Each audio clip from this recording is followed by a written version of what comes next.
jangan lupa di like, comment, and di subscribe, oke? Karena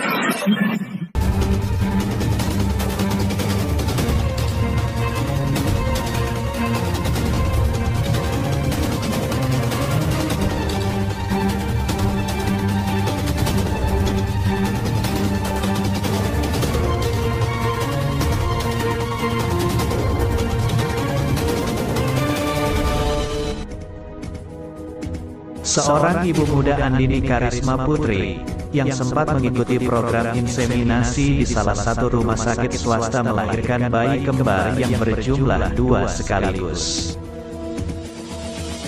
Ia melahirkan bayi-bayinya tersebut di RSUP Denpasar.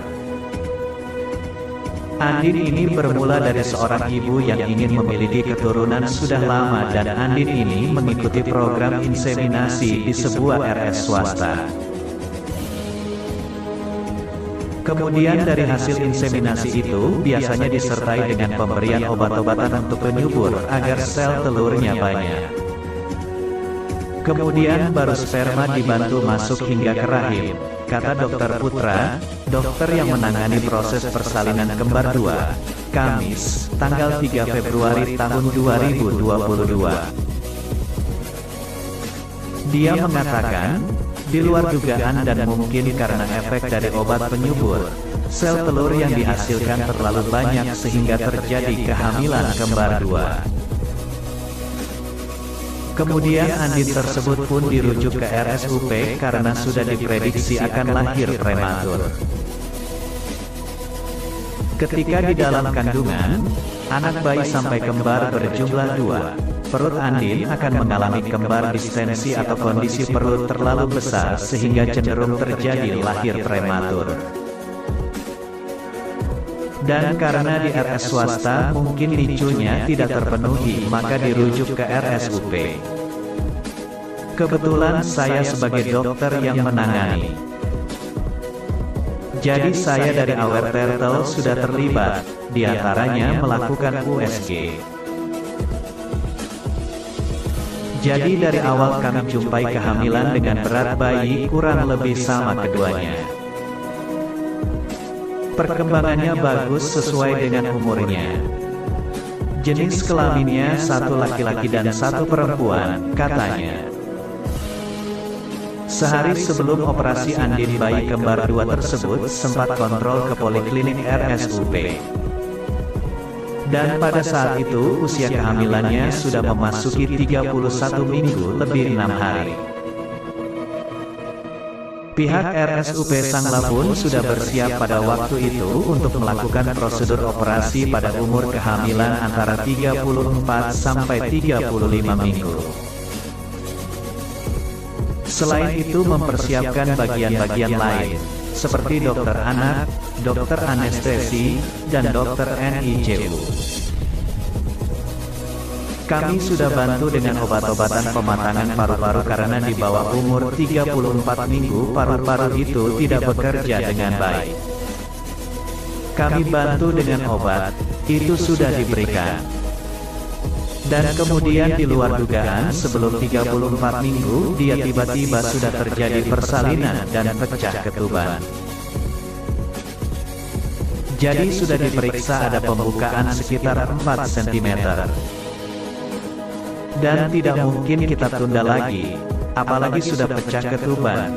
Infeksi pada bayi akhirnya secepatnya kami lakukan koordinasikan yang paling susah menyiapkan NICU, inkubator karena itu agak sulit. Jadi kami cepat langsung kontak teman sejawat untuk itu dan disiapkan inkubator dan NICU-nya. Selain itu pada operasinya, sehingga bisa dilakukan dengan segera, sambungnya.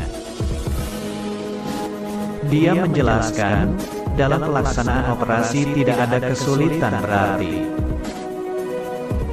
Bayi lahir yang pertama beratnya sekitar 1.400 ger langsung menangis, yang kedua 1.500 ger langsung menangis. Biasanya ketika sedang hamil kembar, bayi Andin yang lahir terakhir akan mengalami komplikasi. Jadi benar ketika yang terakhir lahir tangisannya agak kurang. Saat itu sudah ditangani segera dengan pemberian alat bantu napas.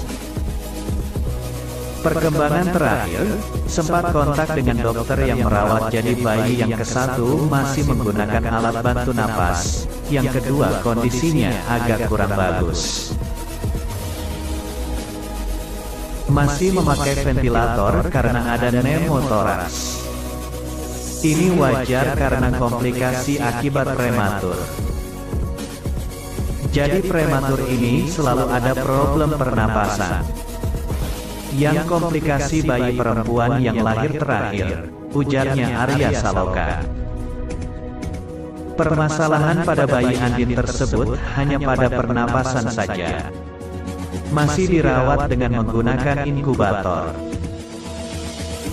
Bayi Andin dan Aldebaran yang lahir pertama laki-laki, lalu disusul satu lagi bayi perempuan. Bayi-bayi tersebut lahir di usia kandungan 32 minggu. Kondisi sang ibu sebelum melahirkan sehat-sehat saja, seperti tensi yang bagus dan kondisi kesehatan yang lainnya tidak ditemukan permasalahan. Tidak ada masalah, hanya pecah ketuban saja. Kontraksi terus, mules terus, akhirnya pecah ketuban. Hanya saja setelah operasi tensinya sempat naik. Dan itu hal yang wajar juga. Sampai 170 kami sudah berikan obat untuk menurunkan tekanan darah dan obat-obatan pencegahan tegang. Andin hari ini sudah menengok bayinya ke ruang NICU, jelasnya Arya Saloka. RSUP Sanglah baru pertama kali menangani kasus kelahiran kembar 2. Jumlah tim medis yang menangani kelahiran kembar 2 ini sekitar 15 orang. Sementara itu, ketika bayi Andin kembar 2 tersebut dikonfirmasi, fans mengatakan belum berkenan untuk diwawancarai terkait kelahiran bayi kembarnya karena masih fokus untuk kesehatan bayinya. Enggi betul, ya benar, Tiang, saya ayah Aldebaran dari bayi kembar 2. Mohon maaf untuk saat ini kami belum berkenan untuk wawancara, karena bayi kami masih di NICU.